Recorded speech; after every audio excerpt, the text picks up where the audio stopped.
satu langkah ke depan, Pak. Pada hakikatnya Bapak yang bersumpah, saya hanya memandu ucapan sumpahnya saja. Ucapan sumpahnya diucapkan atau dilafazkan, Pak ya. Bismillahirrahmanirrahim. Bismillahirrahmanirrahim. Demi Allah saya bersumpah. Demi Allah saya bersumpah Bahwa saya sebagai saksi dalam perkara ini akan memberikan keterangan yang benar dan tidak lain daripada yang sebenarnya. Silakan duduk, Pak. Pak Dedi ini saksi ya, bukan ahli ya? Saksi yang mulia. Ya. Akan menerangkan seputar apa?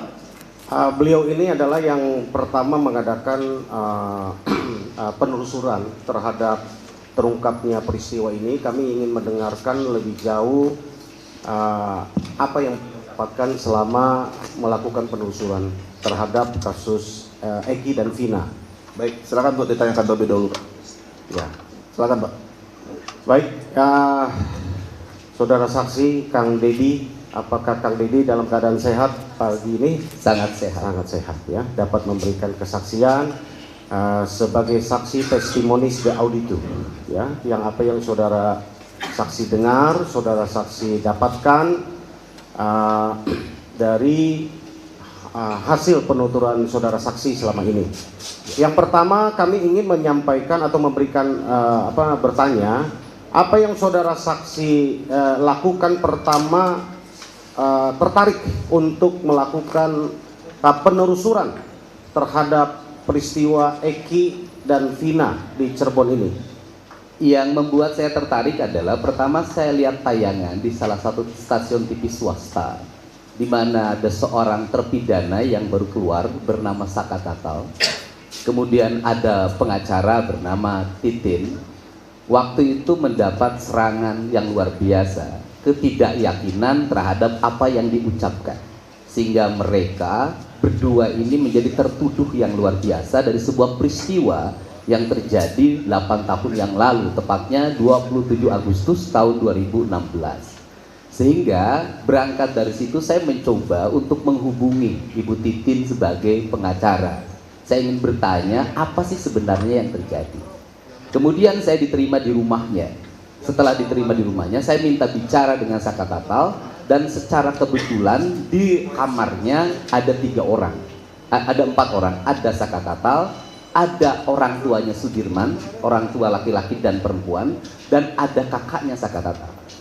Kemudian mereka bercerita dan bersumpah di depan saya, tidak pernah tahu peristiwa pembunuhan itu, tidak pernah tahu peristiwa, mohon maaf, yang asusila itu.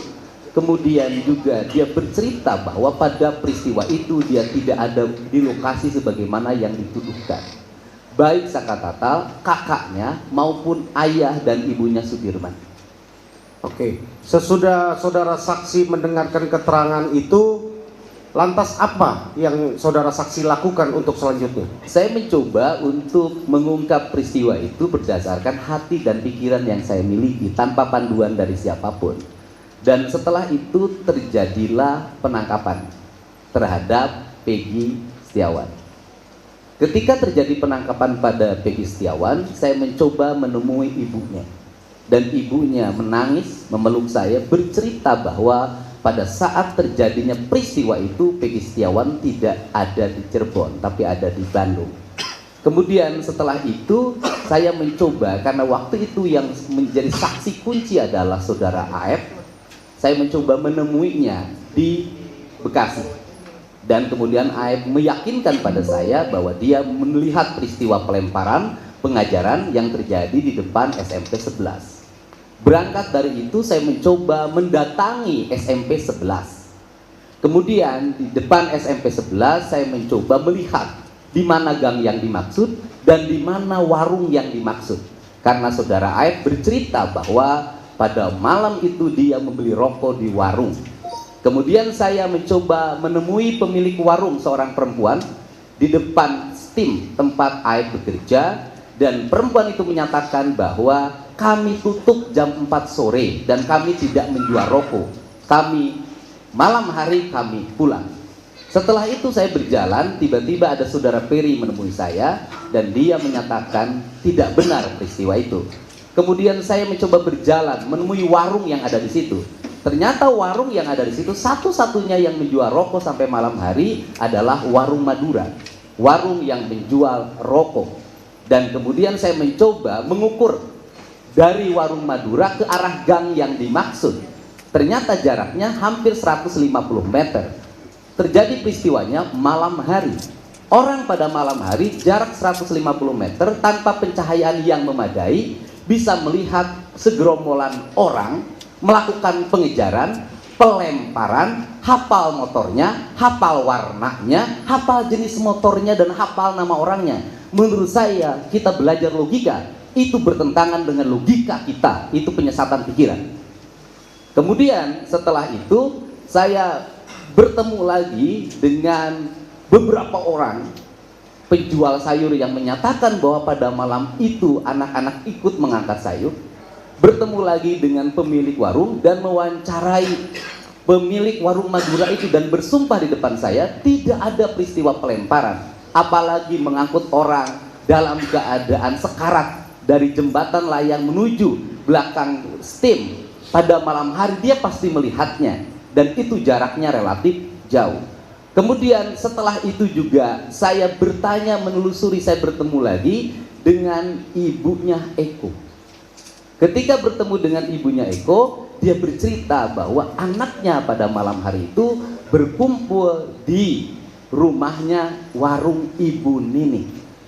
Saya kemudian bertemu dengan Ibu Nining dan Ibu Nining menjelaskan pada saya bahwa pada malam itu sekitar jam 7:30 dia tidur dan pada sekitar jam 9 dia bangun dan mengusir anak-anak karena dia tidur berisik. Anak-anak itu di situ minum ciu dan pada malam itu anak-anak pindah ke rumahnya Hadi dan kemudian menginap di rumah anaknya Pak RT Pasren. Di rumah anaknya Pak RT Pasren banyak saksi tetangganya yang hampir ada 3 orang yang saya wawancara menyatakan bahwa pada malam minggu itu anak-anak nginep di situ, dia melihatnya sampai pagi. Banyak sekali saksi yang saya tanya itu bertentangan dengan apa yang disampaikan oleh gitu kan, jaksa dalam dakwaan maupun putusan yang bertentangan dengan prinsip-prinsip keadilan dan realitasnya. Karena apa? Kalau kita melihat alur ada putusan yang menyatakan bahwa anak-anak berkumpul di rumah Bu Nining kemudian didatangi oleh seorang yang bernama Andi dan mengajak melakukan pelemparan karena dia dalam ancaman dan di situ melakukan pelemparan di rumahnya Ibu Nining. Padahal rumahnya Ibu Nining ke jalan tuh gangnya jaraknya jauh banget. Tidak mungkin ada motor yang lewat ke situ. Nah, dari fakta-fakta itu saya menyimpulkan bahwa peristiwa ini tidak pernah terjadi. Oke, jadi saudara saksi sesudah mendalami lebih dalam saksi-saksi yang saudara temui untuk diwawancara dan meyakini bahwa peristiwa yang dituduhkan, didakwakan menjadi putusan yang sudah inkrah, ada kejanggalan, begitu saudara saksi? Menurut saya sangat janggal, apalagi setelah beberapa saksi yang menyatakan bahwa mereka menyatakan tidak melihat pelemparan, tidak melihat pengejaran. Banyak saksi yang menyatakan anak-anak itu ada nginep di rumahnya anaknya Pak RT Pasren, berkumpul di rumahnya Ibu Nining, kemudian berkumpul di rumahnya Hadi, kemudian juga saudara Aldi pada malam itu juga, dan saudara Saka Tatal malah pada malam itu mengantar motor yang mogok ke bengkel, kemudian dia tidak ada di lokasi. Ditambah lagi beberapa waktu yang lalu saya banyak kedatangan orang, diantaranya saya bertemu dengan Mas Adi, saya bertemu dengan Ismail, saya bertemu dengan Purnomo, kemudian yang terakhir saya bertemu dengan Nazarudin kalau nggak salah. Nah, mereka menyatakan melihat langsung bahwa yang terjadi peristiwanya adalah pada malam minggu dalam keadaan gerimis, Eki dan Pina mengendarai motor dalam keadaan kencang. Kemudian motornya zigzag sambil ketawa-ketawa dan seperti dalam keadaan mabuk terpeleset kemudian menabrak bibir trotoar dan kepalanya membentur tiang PJU, dan dia menyatakan bahwa itu peristiwa murni kecelakaan tunggal yang disebabkan karena pelaku orang yang mengalami kecelakaannya dimungkinkan dalam keadaan mabuk dan masih di bawah umur. Baik, saudara saksi, saya ingin bertanya lagi bahwa sesudah saudara saksi mendapatkan kejanggalan, ada kejanggalan di dalam putusan atau vonis yang menimpa mereka, para terpidana, melihat bertemu dengan para saksi yang saudara saksi temui, lalu kenapa, apalagi yang saudara lakukan untuk memberikan bantuan atau mengungkap peristiwa ini lebih terang? Benar? Peristiwa ini bukan hanya peristiwa hukum, tetapi peristiwa sosial dan peristiwa kemanusiaan.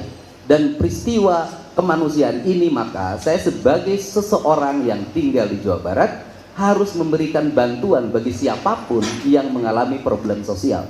Dan bantuan saya bukan hanya pada kasus ini, banyak kasus yang saya bantu. Nah, kemudian karena ini problem sosial, saya melihat ada aspek psikologi yang dialami oleh masyarakat di sekitar lokasi, yaitu ketidakmauan mereka dan ketidakmampuan mereka secara fisik maupun secara ruhania untuk bicara pada 8 tahun yang lalu. Aspek tekanan psikologi yang menimpa orang-orang miskin, yang menimpa orang-orang yang berpendidikan rendah. Kemudian mereka harus menghadapi sebuah peristiwa hukum yang luar biasa, mengakibatkan mereka menyerah dan bungkam selama 8 tahun. Kemudian saya mencoba untuk mengadvokasi dan meyakinkan pada semua orang bahwa ungkapkan kebenaran itu, sampaikan apa adanya. Agar apa? Agar peristiwa serupa tidak menimpa saudara kamu dan siapapun di negeri ini. Inilah yang mendorong saya memiliki semangat untuk menyelesaikan dan meminta masalah ini tuntas. Karena apa? Karena menurut saya masalah ini bukan hanya pertentangan antara terpidana dengan putusan pengadilan, tetapi juga pertentangan antara Polda yang hari ini menyatakan 2 DPO ini tidak ada, yang satu sudah dibatalkan di pra-peradilan, padahal ketiga orang ini memiliki fungsi dan peran strategi sebagai otak pelaku, sebagai orang yang melakukan pemukulan, bahkan orang yang pertama melakukan tindakan asusila. Artinya bahwa putusan yang ada dalam putusan yang ditetapkan oleh Mahkamah Agung melalui putusan kasasi sesungguhnya bertentangan dengan apa yang menjadi fakta hukum hari ini. Artinya pertentangannya bukan di pengacara dengan JPU dalam pandangan saya. Pertentangan hari ini juga di penyidik dengan JPU. Baik, saudara saksi, sesudah saudara saksi mendalami apa yang saudara dapatkan bertemu dengan sumber atau saksi yang saudara temui di beberapa orang gitu ya. Nah, saya ingin dapatkan seberapa yakin saudara saksi bahwa peristiwa yang mereka ceritakan, para saksi yang saudara saksi temui, mengandung kebenaran. Dari mana saudara itu yakin bahwa mereka lebih benar, dapat dipercaya dibanding uraian pada peristiwa yang termuat di dalam putusan pengadilan terhadap logika mereka? Sosialnya sederhana dan logika psikologisnya sederhana.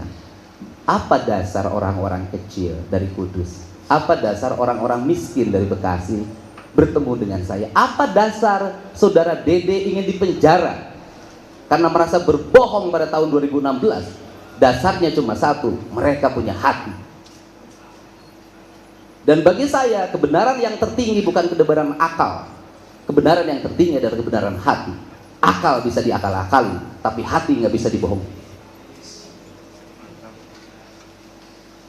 Baik, saudara saksi, kami ingin menanggapi pertanyaan kepada saudara saksi. Ada yang mengatakan para saksi itu berbicara kepada saudara saksi oleh karena saudara saksi menjanjikan sesuatu, berikan sesuatu. Apa benar itu? Saya tidak pernah menjanjikan sesuatu. Saya hanya memberikan perlindungan pada mereka. Mereka adalah orang-orang yang terancam. Saksi tidak mengalami ketenangan dalam hidupnya. Dan tugas saya sebagai manusia adalah menyampaikan pesan-pesan Allah pada mereka, untuk menjaga mereka agar berkata benar. Dan negeri ini memerlukan orang-orang yang berkata dengan hati, bukan hanya berkata dengan logika. Yang saya lakukan adalah panggilan hati nurani, tanpa ada paksaan dan tujuan apapun. Dan saya berani mempertaruhkan apapun dalam hidup saya untuk melindungi mereka dan membebaskan 7 terpidana yang saya yakini tidak salah. Dan negeri ini tidak boleh membiarkan ada orang yang mengalami kecelakaan, kemudian mohon maaf orang itu juga tamat SMP, padahal bapaknya seorang anggota, dan tiap malam menurut keterangan temannya itu nongkrong minum minuman keras. Apakah negara akan membela yang tukang minum dan mempenjarakan orang-orang miskin? Baik, saudara saksi, itu kami perlu confirm, apakah saudara saksi yakin dengan apa yang saudara saksi sudah wawancara, sudah temui, ya. Seperti saudara saksi sudah uraikan tadi, dengan niat yang baik, ya.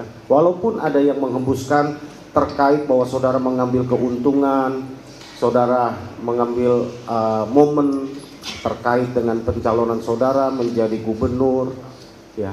Mungkin saudara saksi bisa jelaskan.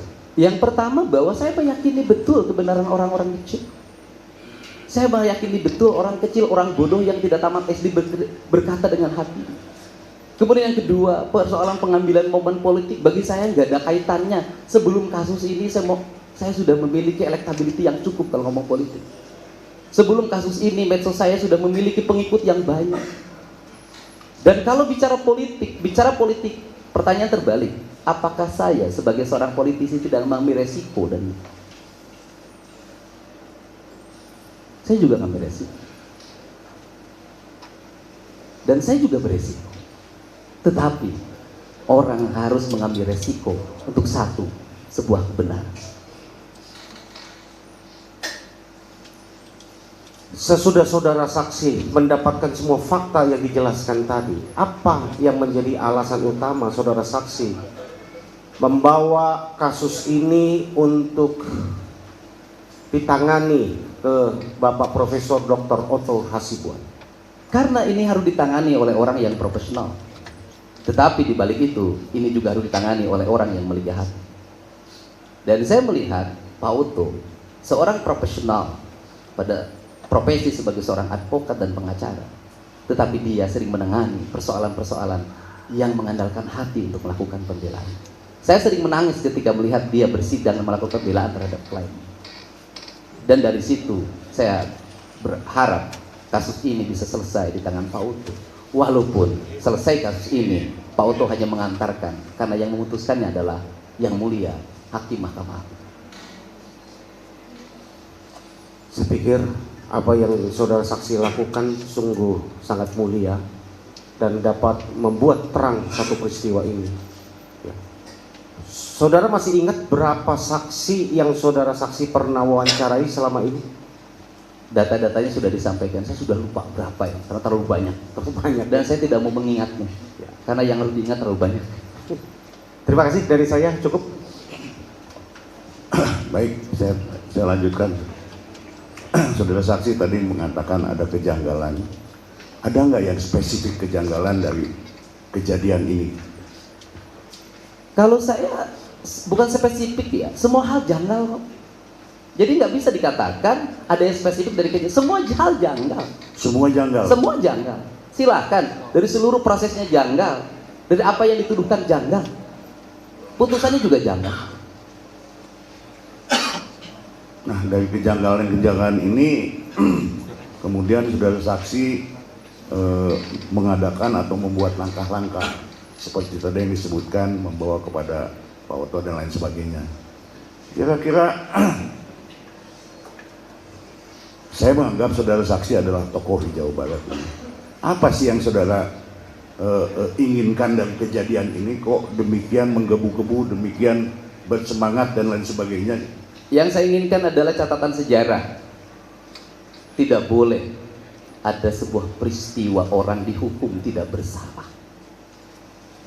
Yang dihukumnya banyak dan seumur hidup. Pertanyaannya adalah, maukah saudara kita diperlakukan seperti itu?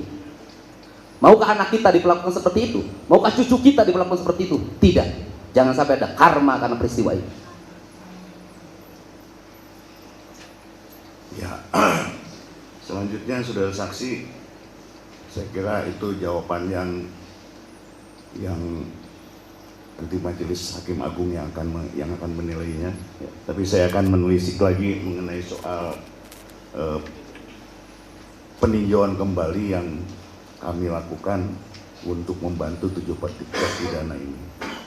Selain tujuan tadi, kira-kira ada hal lain nggak yang ingin saudara saksi sampaikan paling tidak kepada masyarakat atau pada warga sekitar? Saya orang yang mengikuti hati dalam hidupnya. Kalau saya boleh bercerita, saya orang politisi. Saya pernah menjadi wakil bupati, jadi anggota DPR. Saya orang yang tidak pernah punya catatan, orang yang tidak pernah menulis, orang yang tidak pernah bawa laptop. Apa yang saya sampaikan dimanapun, saya tidak pernah mengutip. Saya hanya menyampaikan pesan hati saya. Dimanapun, baik di rapat DPR, baik ketika jadi bupati, di rapat paripurna DPRD, baik di depan masyarakat, lihat, tidak pernah saya membawa catatan dan tidak pernah saya nyontek. Hidup saya selalu mengikuti apa kata hati saya, dan saya yakin kata hati itu ada yang menuntunnya, dan saya memang dituntun untuk bertemu dengan 7 terpidana. Dituntunnya ceritanya panjang. Saya harus mengalami perpisahan hidup dengan anak saya.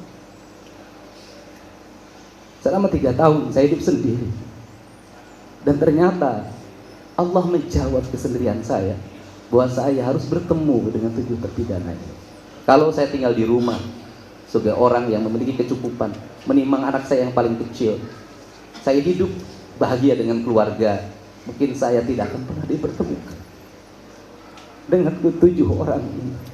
Dan rupanya saya bisa menjawab bahwa kesendirian saya, pertapaan yang saya lakukan telah dituntun saya bertemu dengan 7 orang ini.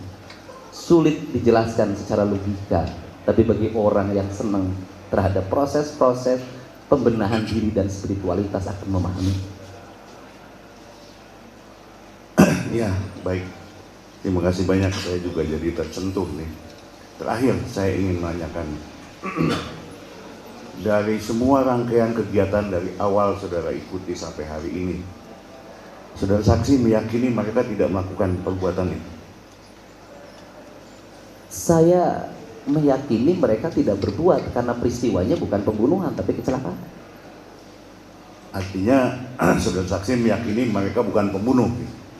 Mereka bukan pembunuh, bukan 1000%, 1.000.000% saya yakin hari ini. Baik, terima kasih. Saudara saksi, saya tersentuh ya apa yang dikatakan saudara saksi tadi, bahwa hukum karma akan berlaku. Kalau kita orang beragama, kita percaya bahwa hukum Allah di atas segala hukum. Siapapun yang hadir dalam ruang sidang ini, kalau masih tegar tengkuk, masih mengeraskan hatinya melihat peristiwa ini dan tetap meyakini bahwa peristiwa ini pembunuhan, biarlah nanti Allah yang akan berperkara dengan mereka. Cepat atau lambat Allah akan berperkara dengan mereka, siapapun. Satu hal yang perlu saya sampaikan, saya pertanyakan, saksi melihat kasus ini sebagai kasus problem sosial. Kalau saya tidak salah tangkap tadi, kasus ini sebagai kasus problem sosial, sehingga saksi tertarik untuk menelusuri, untuk berusaha mencari kebenaran. Saya sangat tertarik ini, itu pertama. Yang kedua, saksi mengatakan peristiwa ini adalah pertentangan sesungguhnya antara penyidik dan JPU. Yang ketiga, poin yang paling penting, akal bisa diakal-akali, tapi hati tidak bisa dibohongi. Ini suatu bahasa filsafat yang sangat tinggi. Kalau orang pernah belajar filsafat, mereka akan mengetahui apa jawaban sesungguhnya yang ada dalam hati mereka. Pertanyaan saya, tolong jelaskan saudara saksi, kenapa saudara saksi melihat kasus ini kasus problem sosial? Yang kedua, kenapa sampai saksi berani mengatakan bahwa peristiwa atau kasus ini adalah pertentangan sesungguhnya antara penyidik dan JPU? Silakan. Yang pertama ada 3 hal dalam kerangka berpikir saya yang terjadi. Yang pertama adalah proses hukum yang sesat, 2 pikiran yang sesat, 3 hati yang mati. Proses hukum yang sesat, bagaimana di era sains seperti sekarang mengungkap sebuah peristiwa pembunuhan, mendengar yang kesurupan. Logika hukum mana yang dipakai? KUH pidana mana yang dipakai? Bagaimana seorang penyidik profesional yang dididik oleh negara mempercayai kesurupan sebagai landasan untuk pengambilan keputusan? Yang kedua, bagaimana orang ditangkap dan berdasarkan pengakuan mereka disiksa dulu tanpa ada pendampingan hukum yang memadai. Kemudian pelapor merangkap menjadi penangkap dengan kalimat diamankan. Kalimat diamankan itu kan sebenarnya kalimat halus dari ditangkap. Itu bahasa yang biasa digunakan. Kemudian bagaimana berproses tanpa alat bukti yang memadai? Pertanyaan saya itu ada satu saja. Yang menyatakan Eki dan Pina kecelakaan, ada 3 yang sudah bersaksi dan melihat langsung. Pertanyaan saya adalah, yang menyatakan mereka melakukan pembunuhan dan tindakan asusila, mana saksinya? Mana ada yang hadir pengadilan melihat sendiri? Mana ada bukti CCTV? Logikanya sudah tidak nyambung menurut saya. Masa kita sekolah yang tinggi-tinggi, belajar ilmu logika di hukum tidak dipakai dalam logika ini? Kemudian yang berikutnya adalah kesesatan berpikir. Kesesatan berpikir terjadi disebabkan karena kebiasaan kita. Maka saya selalu mengatakan, orang yang mengambil keputusan-keputusan strategis itu diwajibkan berpuasa. Kenapa diwajibkan berpuasa? Agar pikirannya kosong dari berbagai kepentingan. Nah, karena itu yang terjadi, maka kesesatan berpikiran ini itu di awal dia berasal dari apa? Matinya hati. Matinya hati disebabkan oleh apa? Problem sosial dan problem lingkungan serta problem psikologi orang. Nah, sehingga peristiwa ini menjadi berlarut dan kemudian terungkap baru hari ini. Itu pun terungkap karena adanya film.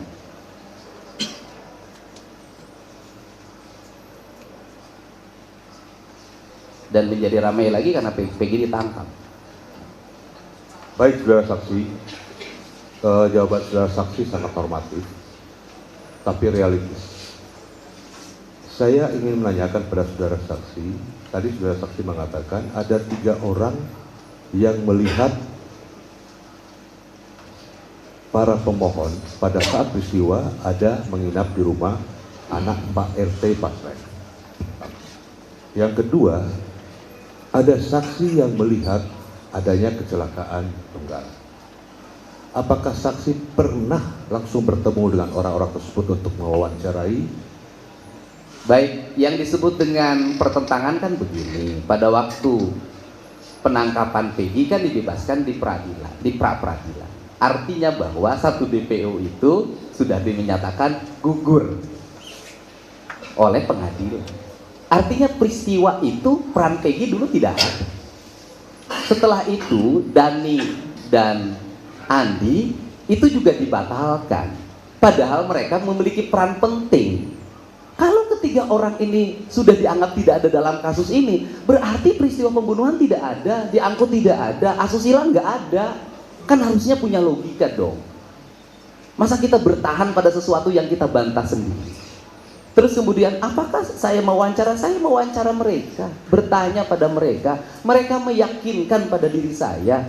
Mereka menyatakan siap bersaksi, memberikan pernyataan di notaris, siap dituntut di muka pengadilan kalau dia bersalah atau berbohong. Pertanyaannya, mungkinkah orang awam yang hari ini bekerja, punya tanggung jawab keluarga, mengorbankan dirinya, kemudian berbohong, kemudian besok dipenjara karena kesaksian palsu? Tidak mungkin.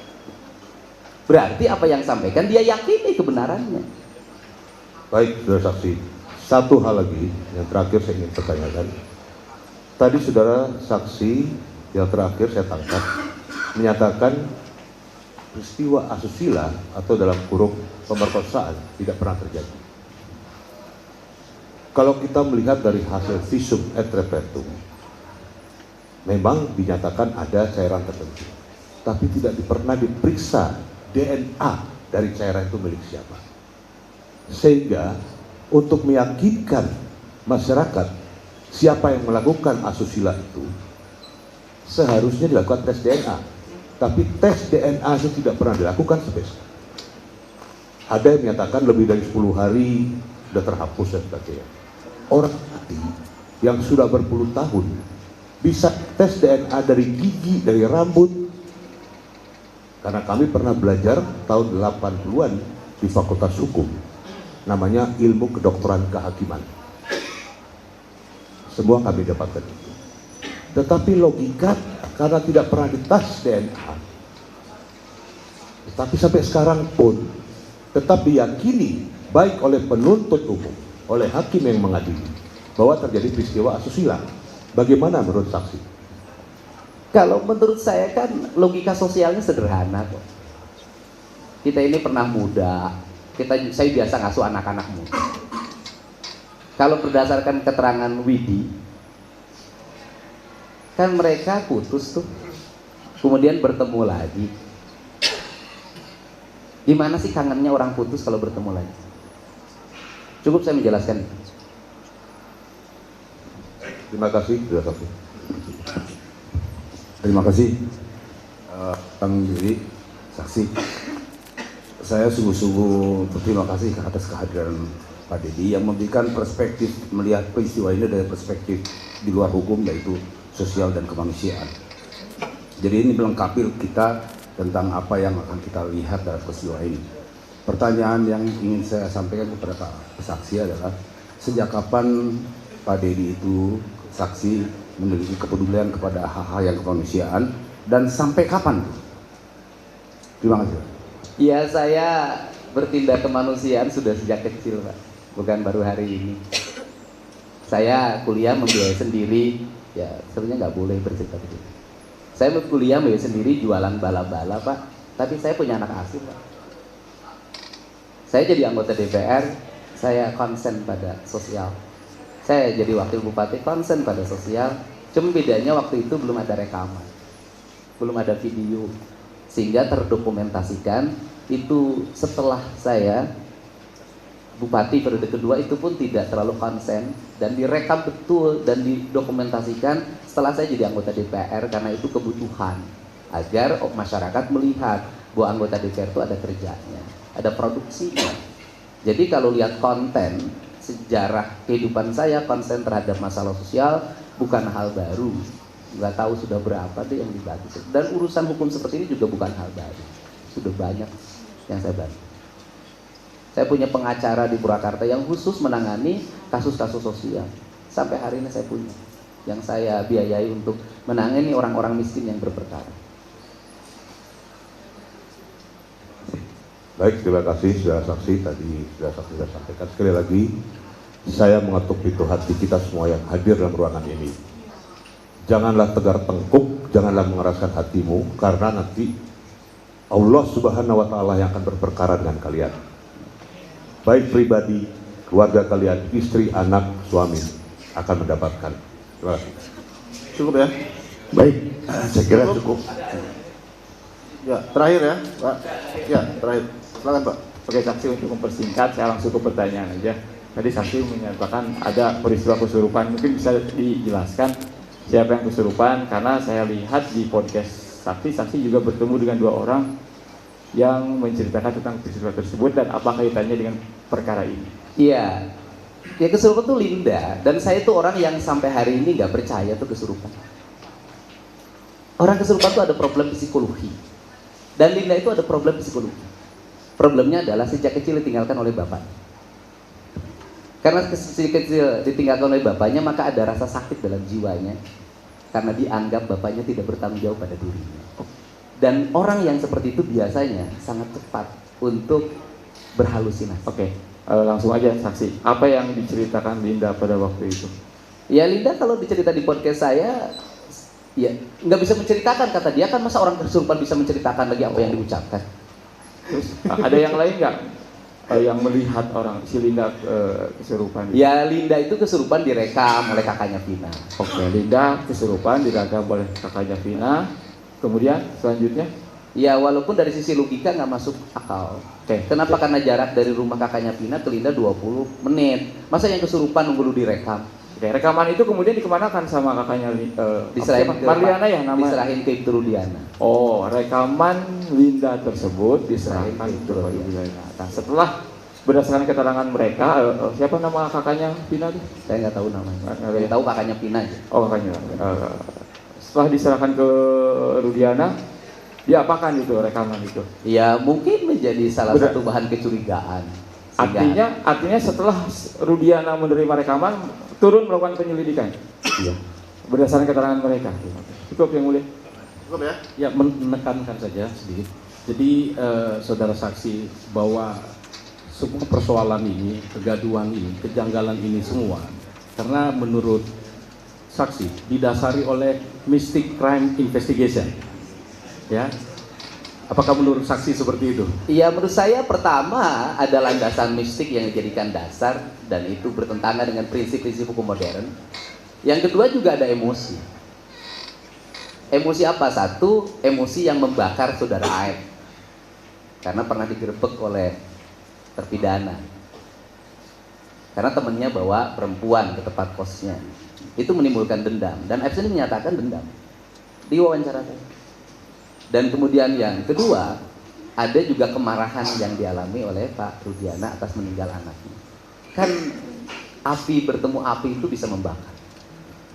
Sehingga kalau orang sudah dibakar oleh rasa emosi, akal sehat hilang, hati nurani mati.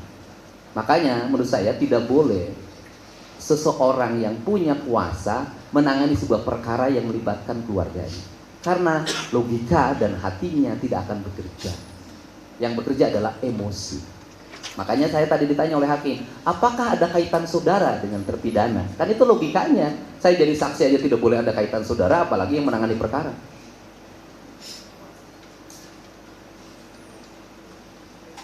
Baik, cukup. Cukup ya. Sekarang giliran dari termohon untuk mengajukan pertanyaan. Silakan, Pak. Ada mic kan?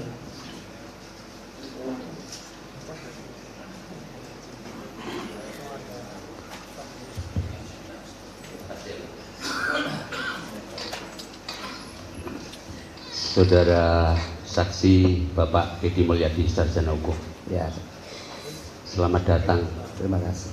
di Pengadilan Negeri Cirebon yang kedua kalinya. Iya, Pak. Baik. Kami sangat tertarik dengan kata-kata mutiara Pak Dedi.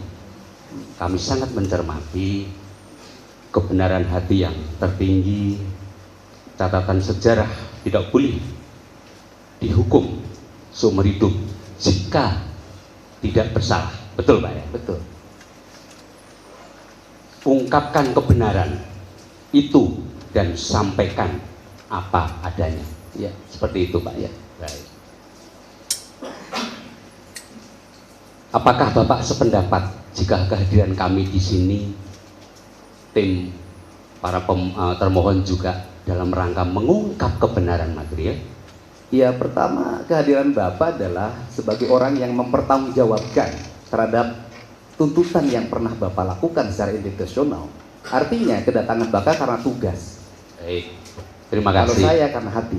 Baik, itu yang kami inginkan. Supaya mohon maaf jangan sampai, mohon maaf karena saya sangat menyukai, karena saya sudah sangat sering melihat video-video di media sosial dan saya sangat atensi dengan Ya, kepedulian Bapak, karena memang Bapak adalah peduli sosial dan itulah kami fungsinya hadir di sini. iya. Bukan berarti untuk melakukan perlawanan, Sip. tetapi semata-mata kami sepakat untuk menegakkan kata-kata mutiara yang disampaikan oleh Bapak Dedi. Baik. Selanjutnya kami juga ingin menanyakan, kalau terkait maksud dan tujuan sudah jelas semua. Bahkan pertama kali memang terharu ketika ketemu Saka Total dan Bu Titi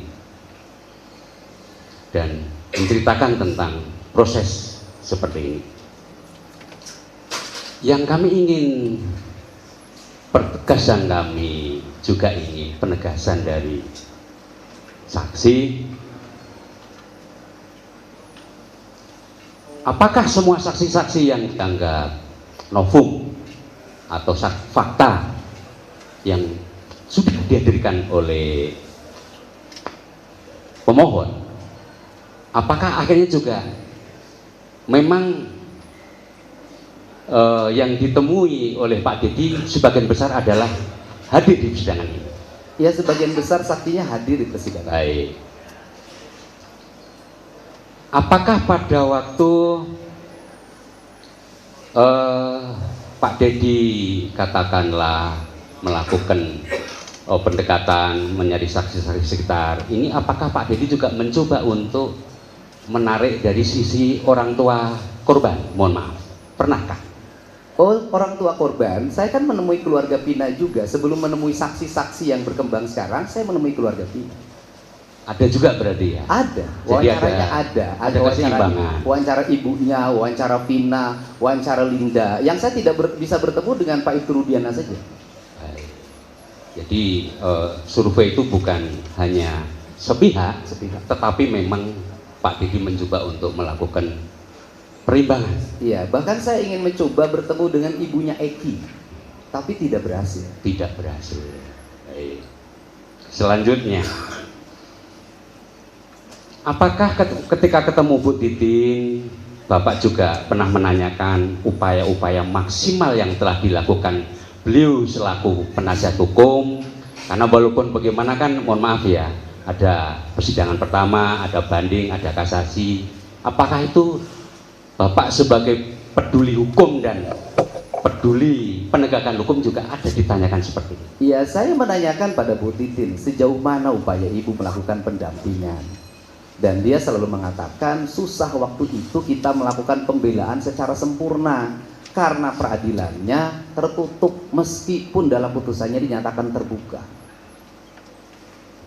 Baik.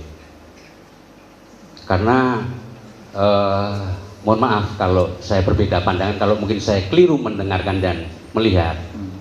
Ketika Pak Dedi aktif survei kepada para saksi fakta baru itu, pertanyaannya itu, mohon maaf ya, teknik pertanyaan itu mengarahkan dulu hari kejadian, tanggal dan ini, bahwa ini ada ini. Jadi memang mungkin dari segi yang lain menerima, tapi mungkin dari segi pihak yang lain mungkin beda pandangan. Jadi ada kalanya di dalam melakukan survei di lapangan itu langsung ketika si orang itu katakanlah, mohon maaf Bu Nining yang notabene mohon maaf saya juga paham. Jadi kalau kita, oh bukan begitu, kan begini, betul nggak? Nah itu yang sebetulnya menurut hemat kami kurang imbang di dalam melakukan survei di lapangan. Itu hanya kami selaku pengawas di media sosial dan itu. Ya, baik. Tapi kami tetap menghargai tentang upaya-upaya yang dilakukan oleh Pak Dedi untuk. Malah Bapak bisa melihat wawancara salah seorang saksi yang dulu berbohong ketika di BAP. Justru yang ada terbalik, di awalnya tertutup dan takut. Begitu saya tepuk-tepuk bahunya, kamu ada Allah di hati kamu, dia menangis. Pertanyaannya adalah, apakah tangisan spontan rakyat biasa adalah kebohongan? Yang berikutnya juga kan kita punya logika, Pak. Bapak tinggal cek saja itu ke warung Madura, jaraknya berapa ke gang. Bisa kelihatan menurut Bapak atau enggak malam hari? Kami kebetulan sudah survei dan sudah ngecek, tapi saya bukan tidak sependapat dengan survei Bapak yang lakukan. Kami sudah lama mengikuti bahwa Bapak adalah orang termasuk beliau yang peduli kepada masyarakat kecil, bagi-bagi sembako. Saya pun terharu, alhamdulillah. Cuma memang akhir-akhir ini kurang, tetapi lebih ke masalah yang ini. Tapi nggak apa-apa. Kemudian, iya, nggak usah ketawa. Maksud saya kalau kita ini memang seperti itu, kami termasuk yang sangat senang karena memang keliling. Cuma akhir-akhir ini berkurang untuk yang ke masyarakat kecil. Boleh saya jelaskan? Lebih dominan ke mungkin tidak tersyuting Pak, mohon Enggak, maaf. boleh Mungkin- saya jelaskan? Ya boleh. Ya, karena bagi saya peristiwa kemanusiaan ini lebih mahal dibanding sembako, Pak. Kami sependapat dan kami bukan menolak mengenai hal itu. Tenang Ya. aja, Pak. Baik. Tolong penonton. Intinya kami sekali lagi ingin menegaskan bahwa terhadap putusan yang telah berkekuatan hukum tetap harus dihormati. Tetapi ketika masih ada upaya hukum, mari kita bongkar kebenaran dan keadilan. Bapak setuju seperti itu? Setuju. Oke. Itu yang ingin kami sampaikan Ya. di forum sidang ini, dan jangan sampai mohon maaf masyarakat keliru menilai prinsipnya keadilan, kebenaran material harus ditegakkan, akan tetapi penegakan hukum berlaku untuk semua orang. Bapak sependapat seperti itu. Sependapat. Terima kasih. Barangkali yang lainnya manusia.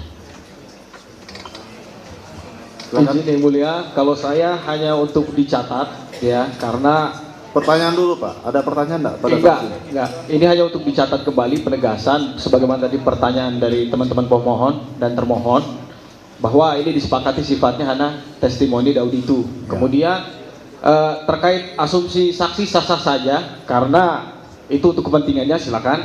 Namun sudah terbantahkan dengan fakta hukum ya sesuai dengan perkara akuo dan itu pembuktiannya sudah berdasar dengan KUHP 184. Itu aja yang kami minta catat. Terima kasih. Cukup. Baik. Ada lagi tambahan? Silakan kalau ada tambahan dari rekan yang lainnya. Cukup. Biar berimbang, kita kasih kesempatan pada tim penasihat hukum pemohon untuk mengajukan pertanyaan. Ada sekitar 6 atau 7 tadi. Saya kasih kesempatan juga pada tim termohon untuk mengajukan pertanyaan dengan jumlah yang sama. Ya, cukup. Jadi jangan ada perbedaan nanti. Ya, kita sidang ini live, bisa disaksikan semua. Kita di sini bersifat tidak, majelis hakim di sini bersifat netral. Masing-masing kita berikan hak yang sama sesuai dengan ketentuan hukum acara yang berlaku. Cukup, Pak Dedi, ada yang mau disampaikan lagi? Ya, kalau pesan saya satu saja. Kan kita ini sering berbeda antara bicara di ruang sidang dengan bicara di luar ruang sidang. Saya yakin yang hadir di sini, ucapan di sini berbeda dengan ketika di luar. Karena ini kan mempertahankan institusi, tetapi kan negara juga harus bersikap arif. Kalau masih ada upaya hukum di luar hanya nunggu putusan PK yang bisa dilakukan oleh Kejaksaan Agung, Kejaksaan Negeri Cirebon, menurut saya lakukan saja. Karena menurut saya hatinya juga sama kok dengan saya. Cuman bedanya kan hari ini tugasnya memang harus seperti itu dan saya menghormati tugas itu. Baik, cukup ya. Dari para pemohon, bagaimana keterangan saksi ini? Ada tanggapan? Silakan. Oke, nggak ada tanggapan ya, cuma ucapan terima kasih. Boleh Pak, silakan Pak. Salaman boleh Pak. Silakan, satu-satu ya.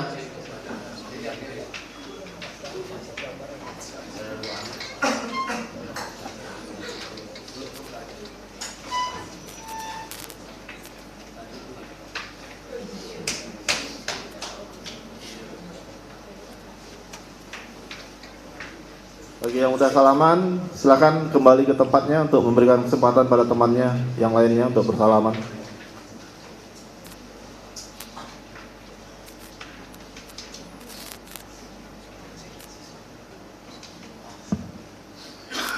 Cukup ya. Saya kembalikan KTP-nya. Nanti tinggalan di sini bisa. Ya, terima kasih Pak. Terima kasih ya keterangannya. Ya, perkara sudah selesai.